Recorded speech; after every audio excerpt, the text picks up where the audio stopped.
The small town of Waverly had a train station that looked as if it had been forgotten by time. The old wooden platform creaked underfoot, and the single train track was often enveloped in fog, giving the entire area an eerie, desolate feel. The station master, an elderly man named Mr. Gibbons, had worked there for over 30 years and had seen many strange things, but nothing compared to the night of the phantom passenger. It was a cold autumn evening when the 10:45 train pulled into the station. The train was nearly empty, as it usually was at that hour. Mr. Gibbons, bundled in his thick coat, waited on the platform to assist any disembarking passengers.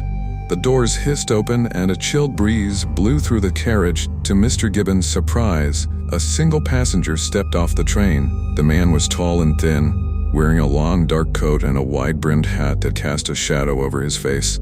He carried a small, worn suitcase.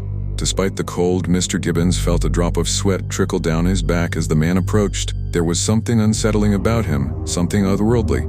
"Evening," Mr. Gibbons said, forcing a smile. The man didn't respond. He simply nodded and walked past, heading toward the exit. As the train pulled away, Mr. Gibbons noticed something strange. The man's footsteps made no sound on the wooden platform. Later that night, after the station had closed, Mr. Gibbons couldn't shake the feeling of unease.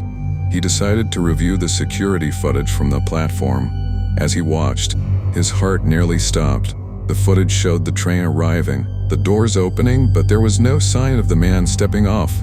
In fact, the platform appeared completely empty. The next day, Mr. Gibbons asked the train conductor if he remembered the passenger. The conductor looked puzzled.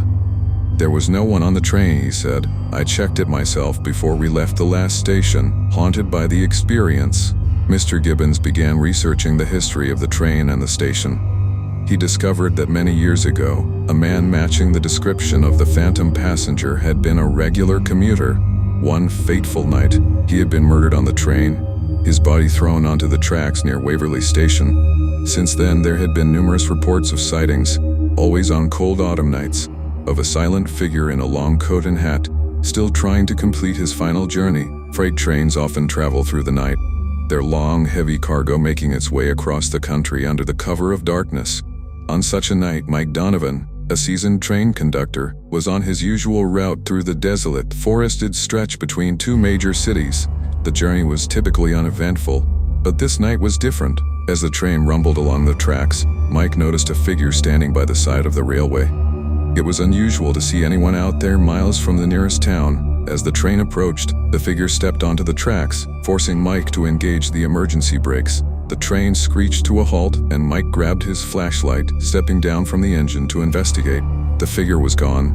Confused, Mike walked along the side of the train, shining his light into the darkness. There was no sign of anyone. He radioed back to the engineer, explaining what had happened. The engineer, a grizzled old man named Hank, chuckled. "You've seen the ghosts," he said. "Old Conductor Jones.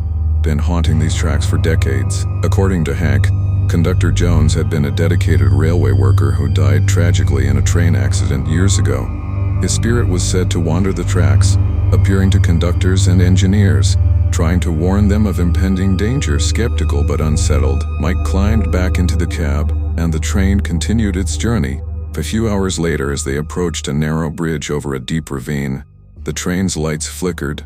Mike looked out the window and saw the figure again, standing in the middle of the bridge, frantically waving his arms. Mike's blood ran cold. He knew he had to stop the train. Engaging the brakes once more, the train ground to a halt just before the bridge. Mike and Hank stepped out to investigate and were horrified to find that the bridge had partially collapsed. If they hadn't stopped, the train would have plunged into the ravine. Shaken, Mike couldn't explain how he knew to stop, other than the vision of Conductor Jones. From that night on, he never doubted the stories of the haunted conductor, and he always heeded any warnings, knowing that a ghostly protector was watching over the tracks. In the remote mountain village of Glenshire, a legend persisted about a ghostly train that appeared on foggy nights. According to the tale, the train was an old steam locomotive that had disappeared with all its passengers over a century ago. Villagers claimed that on certain nights, they could hear the distant whistle of the train and see its spectral lights winding through the mountains. Lena, a young journalist from the city, decided to investigate the legend for an article. She arrived in Glenshire on a particularly foggy evening. the mist rolling through the narrow streets like a living entity. The villagers were reluctant to talk, their faces etched with fear when she mentioned the ghost train.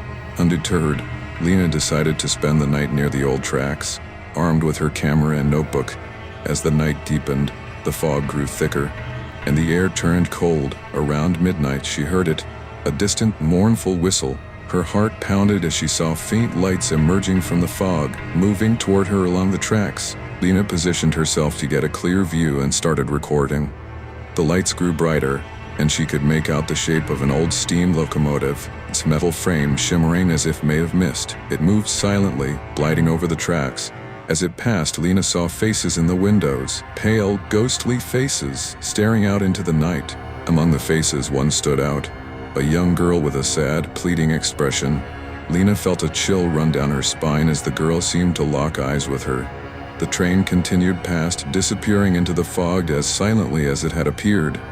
The next morning, Lena reviewed her footage. To her astonishment, the camera had captured nothing but fog and darkness. Determined to find answers, she delved into the village archives and discovered the tragic story of the lost train. It had been carrying families to a new settlement when it derailed in a storm, plunging into a ravine. All on board were lost, and the wreckage was never recovered. Haunted by her experience and the sad faces in the windows, Lena wrote her article, detailing the legend and her encounter. She concluded with a plea for remembrance, urging readers to honor the memory of those lost souls forever bound to their ghostly train, doomed to wander the tracks for eternity.